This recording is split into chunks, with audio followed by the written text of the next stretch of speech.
Finally, doing some Alip Bata.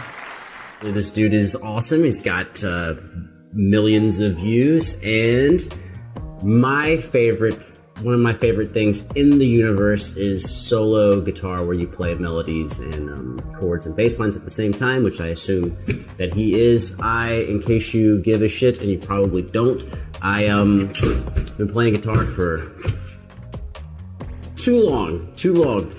Let's say 20 years is on the low side. That's on the very low side, and I have a master's degree in classical, and I teach at the university level, and all things that don't actually mean that I'm any good, but at least let you know that I've been around the instrument for a long time. So let's go. Sweet Child of Mine, classic, awesome song. And I assume that even though we're watching this, that if we're watching it, and we are, that he's going to be really good. The question is guitar solos, because that shit would be impossible. I don't even know, like, the wah guitar solo. Anyways, let's go.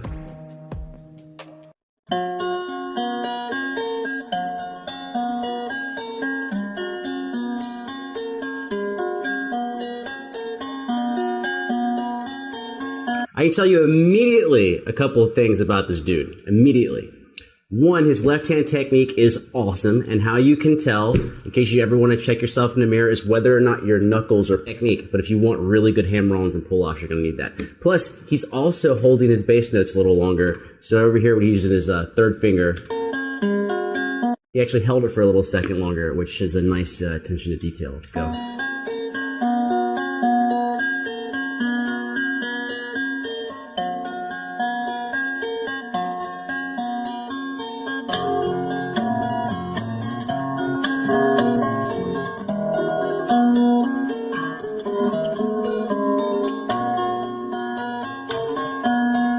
That's pretty awesome.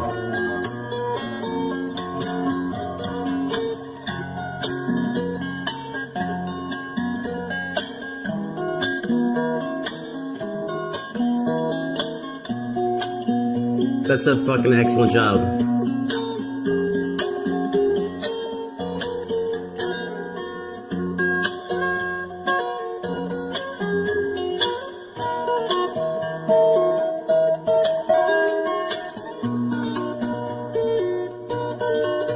His finger, I know he's doing so much awesome stuff, but I'm telling you, if there's one takeaway, you know, you're hearing all this cool shit and the tapping, I'm telling you, the thing that he is excellent on is his finger placement.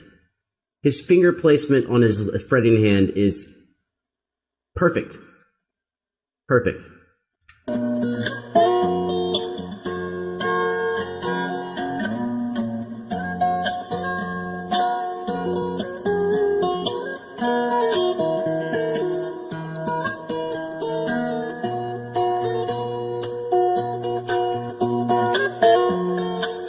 Kind of like how it's weird, things that you think you like until they change. I like that he's not actually using a lot of vibrato. He's only doing it occasionally on these kind of bendy notes. He's doing like kind of like a quarter step and back bend for a vibrato only occasionally. And nice slides. Good timing on the slides.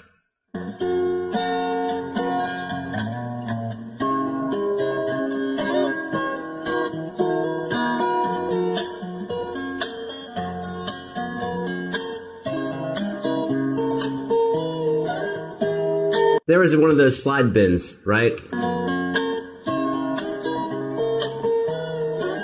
Right there. And again.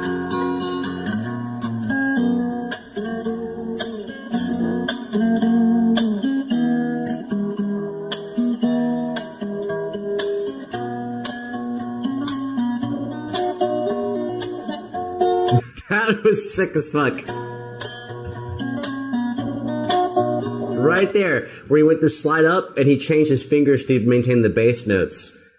That's really good. And it's balance between the voices. What does balance between the voices means? Means the volume level of his bass line chords and melody.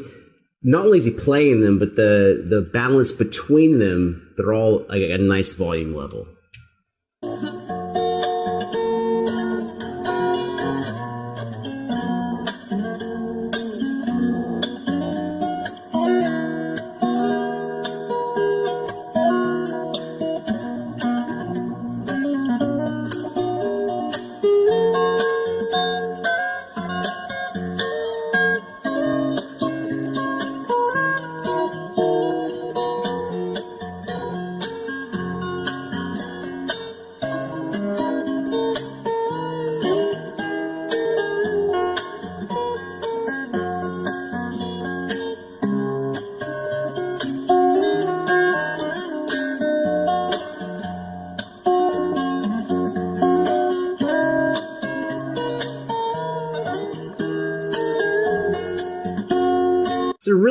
arrangement too. I'm assuming that this is his own arrangement. It doesn't really matter if it is or not. I mean, he gets extra brownie points for having his own arrangement, but his execution is awesome. I would say the hardest part.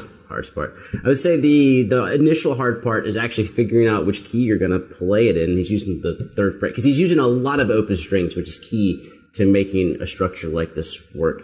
So I think it's almost like a maze where if you take a couple of wrong turns in your fingering and your arrangement, you end up creating something that's impossible to play. Now, even though what he's doing is impressive, it's obviously not impossible because he's playing it. And so I love dudes who show us a way to execute something we haven't maybe thought about before. I have never thought about playing Sweet Child of Mine as a solo acoustic song, so that's dope.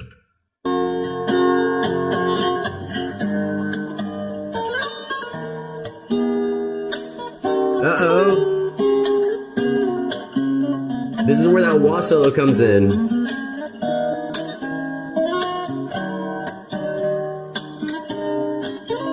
Here it comes.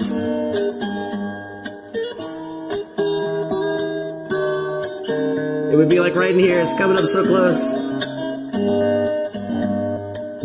Is he gonna do it?